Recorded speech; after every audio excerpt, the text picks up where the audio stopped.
if you have a wall that you're willing to ruin, paint it green, like a green screen, okay?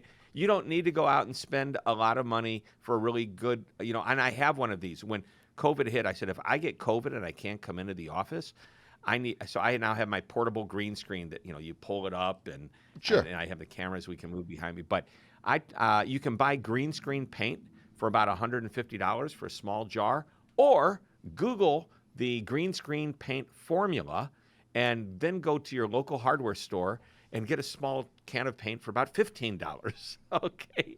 Paint the wall, and now buy an inexpensive editing program.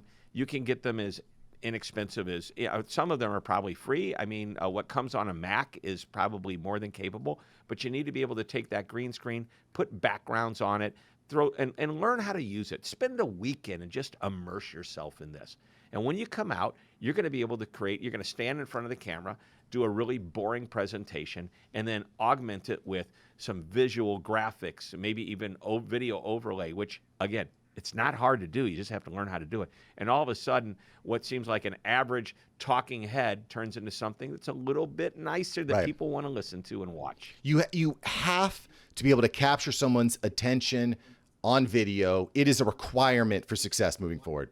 Thanks for watching Mark Savant Media. Here we're going to help you create a better content in less time and turn that attention into income. If you love this video, you're going to love these videos here. Click the one. Me and my team specially selected this just for you. Click the link. Check out the video. I'll catch you here next time on Mark Savant Media.